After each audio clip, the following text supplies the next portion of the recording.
Imagine a wind-bitten shore under a ceiling of cold stars. Thousands upon thousands of years ago, a small clan huddles by a fire. Smoke stings their eyes as they name the constellations, trade stories, and with the first light, walk on. Across ice, savanna, and rainforest, humanity adapted. They carved memory into bone and paint, shared songs, and forged language to unite strangers. Belief gave meaning to a dangerous world, guiding them toward new homelands, and eventually toward fields of grain. In cradles of civilization across the globe, a revolution began. Wild grasses were coaxed into crops. Animals were drawn from the herd to the barn. For the first time, harvests outlasted the seasons, creating surplus. And with surplus came new possibilities and new problems. It drew guards, priests, and potters. Ranks hardened. Crafts multiplied. Villages thickened into towns, then into something tougher to govern. Power began to gather. Along the world's great rivers, the first states took shape. On the Nile and in Sumer, writing tracked grain and promises, while law etched disputes into clay. Bronze and later iron armed rulers.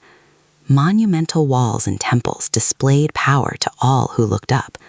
But these new tools of civilization posed an even larger question. How should we live together? In the Indian subcontinent, the Vedic tradition and Hinduism defined duty and cosmic order, while Buddhism offered a path beyond suffering. Farther east, Confucianism framed society as a family with virtue at its helm, while Taoism prized a quiet alignment with the natural way. In the Near East, Judaism bound a people to a covenant, shaping their laws, their schools, and the rhythms of home. Meanwhile, Greek thought taught doubt as a method, while empires like Persia built roads and canals that tied the world together. Their innovations, city grids, legal ideals, debates about the good life, are foundations we still build upon today. Understanding these roots sharpens how we see our own world. A salt wind snaps new canvas as dawn breaks over the 15th century Indian Ocean. A teenage pilot leans into the tiller. The air is sharp with cloves and pepper. In that quiet moment, the hull meets the horizon, and the world begins to braid. Trade routes and faith routes tightened, pulling continents into conversation, but empires followed. The Columbian Exchange swapped crops and microbes, while the Atlantic slave trade tore families apart to build fortunes. Muskets and cannon remade authority. Borders hardened. Then Renaissance curiosity met the scientific revolution and the Enlightenment. Print multiplied dissent.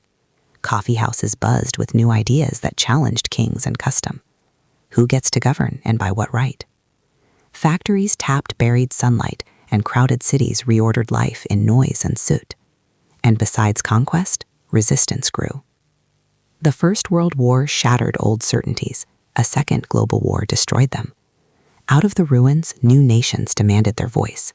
Decolonization redrew the maps. The Cold War chilled alliances, and the call for human rights gained a global platform, even as abuses persisted. Now, the information revolution shrinks distance, and globalization accelerates everything. This history matters because your feed, your job, and your vote are shaped by these very forces. From genome editing to artificial intelligence, we still test how new networks reshape authority and ethics. Today's great challenges, inequality, pandemics, and climate change, cross all borders, demanding not just invention, but memory. And what comes next is already starting, if we know where to look.